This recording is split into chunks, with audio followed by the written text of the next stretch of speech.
बरं का अमोल महाराज, इतिहास असा सांगतो की इंग्रजांनी ह्यांचे शिरच्छेद माणसं मारले नाही, त्यांची बुद्धी मारली. बुद्धी हाता असतो, प्रज्ञा हाता, बुद्धी हाता, रिपावा हासू हाता भवंती. त्यांनी मंदिर तसेच ठेवले, पण बुद्धीच्या शालेय शिक्षणातून बुद्धी मारली आहे. तरुण जन्माला आले, आपणच क्रांतिकारक आहेत, पण त्यांची बुद्धी अशी मारल्या गेली. पाश्चात्य संस्कृतीचं नाही, देवी देवता काही नसते, हे असं काही नाही. त्यांनी असं शिक्षण दिलं गेलं. मंदिर तसेच आहे, मंदिराच्या समोर तरुण तरुणी जातात, पण त्या मंदिराकडे पाहायला तयार नाही. आजचा काळ भयाने महाराज. आपले तरुण तरुणी जरी मंदिरात गेले तरी तिथे सेल्फ्या तरी काढणार, एक एन्जॉय करणार, काहीतरी वेगळंच करणार, काहीतरी लिहित बसणार. त्यांना आपले किल्ले, आपले छत्रपती शिवरायांची जे काही जिथं भक्त सांगलं महाराज, त्याच्याविषयी त्यांना घेणं. ज्याच्यासाठी आपल्या वाडवडिलांनी बलिदान देऊन मोठमोठे मंदिरं निर्माण केली, त्याच्याविषयी त्यांच्या अंतःकरणात आस्था निर्माण झाली नाही. त्याचं एकच कारण आहे काय, की आपल्या बुद्धीवर केलेला आघात. विठाला विठाला.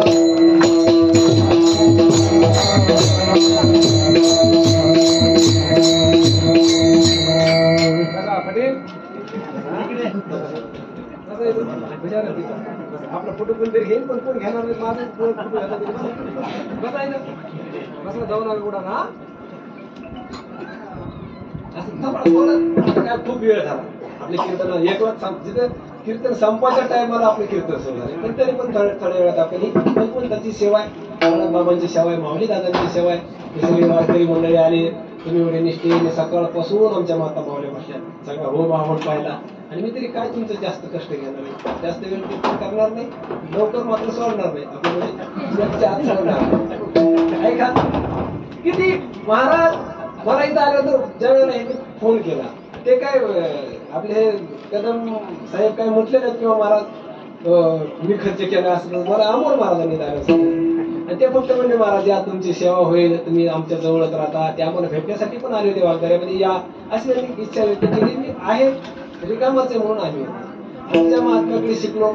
असे परमपूज्य भारतानंद स्वामीचे महाराज सगळे ब्रह्मसूत्र संपल्यानंतर त्यांनी सांगितलं आम्हाला की तुम्ही आता वारकरी संप्रदायातले आहात, तुम्ही विद्वान पण झाले, पण जिथं तुम्ही जे कोणी तुम्हाला निमंत्रण देतील ना, तिथं तुम्ही नाकार द्यायचा नाही. का तर त्यांचं म्हणणं आहे की सुवासनीने कुंकाच्या बोटाला नाही म्हणायचं नसतं. आपल्याला कीर्तन येतं ना, तर आपण नाकार द्यायचा नाही. म्हणून आज या ठिकाणी आणि त्यांच्या प्रेमाखातर या ठिकाणी कीर्तनाला आलो. हा प्राणप्रतिष्ठा, स्थापना आणि कलशारोहण हा कर्मविधी. वास्तविक पाहता हे कर्माचा भाग आहे. कर्मविधीमध्ये त्यात मंत्र आले, कर्मविधी होम हवन आला, यज्ञ आला, तिथं तर्पणादी क्रिया आली. हे जे आहेत हे सगळे कर्मविधी. कलशारोहण करणं हे कर्मविधीमध्ये. वेद ना, आपला जो भारतीय वेद आहे ना, वेदाचे जेवढे मंत्र आहेत ना, त्या मंत्रामध्ये 80,000 मंत्र हे कर्माचं प्रतिपादन करतात. किती? 80,000 मंत्र. 16,000 मंत्र उपासना सांगतात आणि 4,000 मंत्र हे ज्ञान सांगतात. सगळे मंत्र किती झाले? परत सांगतो. 80,000 मंत्र काय सांगतात? कर्म सांगतात. बायका 16,000 मंत्र उपासना सांगतात आणि 4,000 मंत्र हे ज्ञान सांगतात. सगळे मंत्र किती झाले? 1,00,000. बहुतेक तुम्ही सगळे पहिले पास झाले असं 1,00,000 आहे ना. हे 1,00,000चा असणारा ग्रंथ, त्यात सगळ्यात जास्त प्राधान्य कशाला असेल तर कर्माला.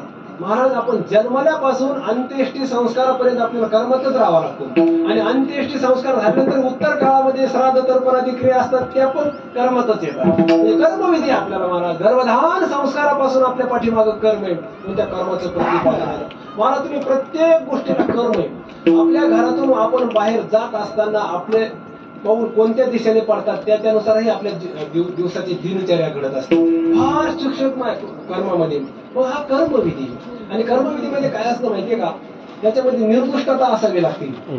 कर्मविधी जिथं जेवढे काही मंत्र म्हटले गेले ना, त्या मंत्रामध्ये निर्दुष्ट मंत्र म्हटले तर हे केलेलं जे कार्य ते कार्य सांग होत असतं, म्हणजे पूर्ण होत असतं. नाहीतर स यजमानम हिनस्तीही वेदामध्ये असं आलेले स्वरतः वर्णतः अपराधात.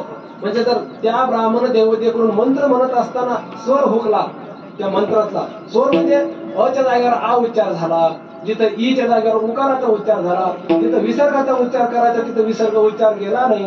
ओम पूर्णमदः पूर्णमिदं पूर्णात् पूर्णम हे जे मंत्र म्हणतात, ओम स्वस्ति न इंद्रो वृधश्रवाः स्वस्ति नः पूषा, हे जे स्वस्ति नः पूषा विश्ववेदाः, वेदा. आता वेदाः आपण जर वेदाः म्हटलो तर ते प्लुत होत नाही, मग तिथं प्लुतचा उच्चार झाला पाहिजे. ह्रस्व दीर्घ प्लुत हे सगळं व्याकरण शास्त्र वेदाभोवती भरलेले.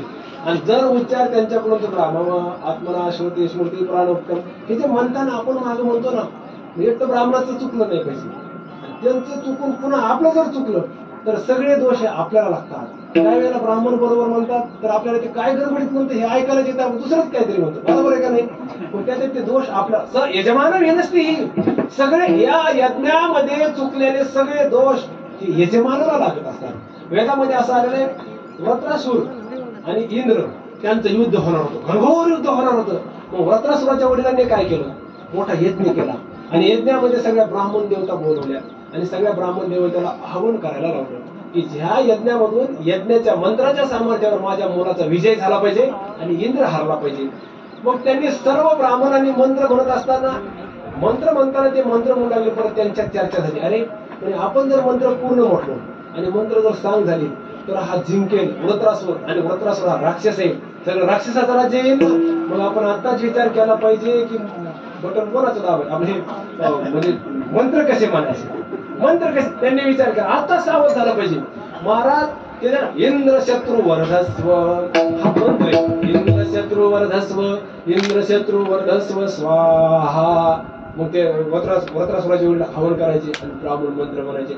महाराज त्यांनी फक्त इंद्र शत्रू आहे ना, इंद्र शत्रू, शत्रू म्हणजे रस्व म्हणायच्या ऐवजी इंद्र शत्रू वर्धस्व दीर्घ म्हटले गेले. जिथं म्हणजे इंद्राचा शत्रू असणारा वृत्रासुर त्याची वृद्धी हो, सामर्थ्यशाली हो, इंद्राचा निपात हो, असा जो मंत्र आहे ना, त्या मंत्राचा समास बदलला. तुकारामुळे समास बदलला, इंद्र शत्रू वर्धस्व असं म्हटल्यामुळं असं झालं, इंद्राचा शत्रू वर्धस्व नाही, इंद्र म्हणजे इंद्र शत्रू, इंद्राचा शत्रू असणारा कोण वृत्रासुर याची वृद्धी होऊ नये, इंद्राचीच वृद्धी हो असा अर्थ झाला. खर्च कोणी केला, वृत्रासुराच्या बापानी. सगळं गाड्या लावल्या हिनी, प्रचार हिनी केला, निवडून आला इंद्र. महाराज का, पण मंत्र चुकला. आणि झालं काय महाराज, मंत्र चुकल्यामुळे युद्ध न करता वृत्रासुराचा मृत्यू झाला. का तर यजमान ही नसते ही, त्याचा आपला ह्रास होतो, इतकी हानी होते महाराज त्या मंत्रामध्ये. मग महाराज एवढा जर विधी केला, बरं ब्राह्मणाने म्हटलेले मंत्र नेमके निर्दुष्ट म्हटलेत का नाही हे पण आपल्याला माहिती नसतं. मग त्याच्या मागे म्हणत असताना आपल्याकडून काय चुकले हे पण आपल्याला माहिती नसतं. मग याच्या दोषाचं करायचं का, हे लागणार.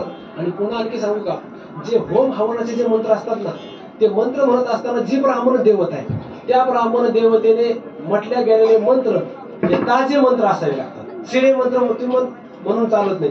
तुम्ही असं म्हणता मंत्र पण ताजे शिळे असतात का, ऐका. आता हे काय सांगण्याला माहिती नाही.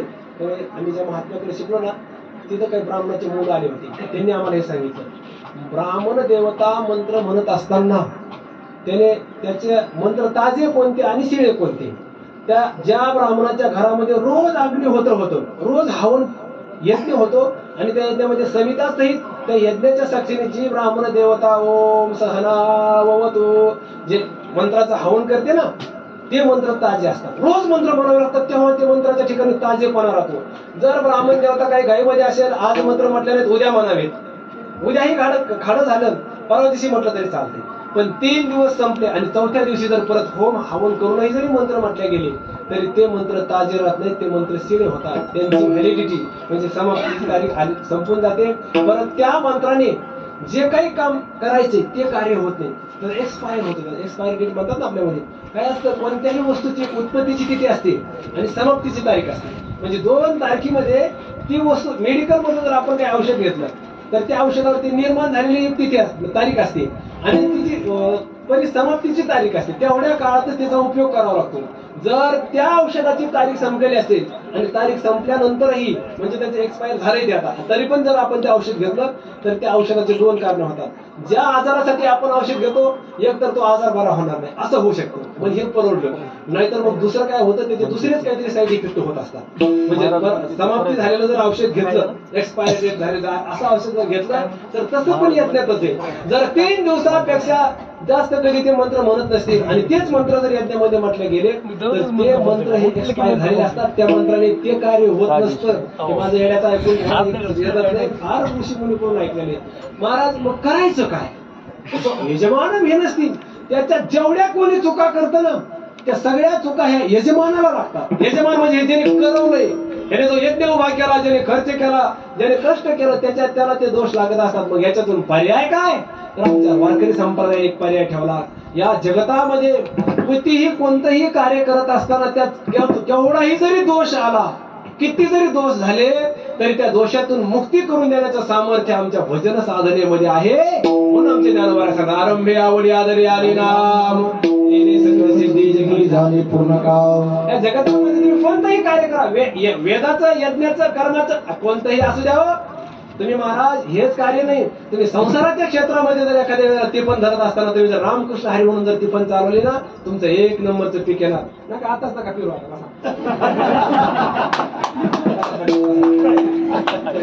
महाराज आता पेरायला गेले महाराज फार हुशार महाराज रोज काय करू पाटील काय नाव आहे आपलं? हॅलो काय पाटील आहे मी.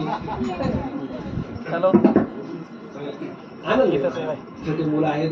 खेळीमेळी कार्यक्रम खूप सुंदर कार्यक्रम. तर आपलं जर आकारला संपला असताना आपण 1:30-2 वाजेपर्यंत 12:30 ते 1 पर्यंत कीर्तन सेवा केली असती. पण ऐका मग काय महाराज आता कदम साहेबांच्या मनामध्ये हा प्रश्न आहे, हे जर दोष आम्हाला लागत असतील तर याचा फायदा काय? तर ऐका ही भूमी संतांची आणि ही नामसाधनेची भूमी.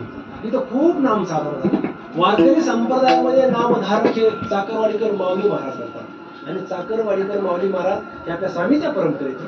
दादा स्वामीची परंपरा, बाळनाथ बाबांची परंपरा, ही ऋषी मुनींची परंपरा. इथं नाम साधना झालेली आणि हा यज्ञ होण्याच्या अगोदरच ही तपश्चर्याने भरलेली भूमी. म्हणून या यज्ञात कसाही जरी मंत्र म्हटला गेला, कितीही जरी त्यात दोष निर्माण झाले असले तरी पण ते दोष बाजूला करून सिद्धीला नेण्याचं सामर्थ्य आमच्या या नाम साधनेत आहे. म्हणून आज या ठिकाणी कीर्तन आहे. कीर्तनाचं असं सामर्थ्य सकळ मंगल निधी श्री विठ्ठलाचे नाम आधी सगळ्या मंगलाचं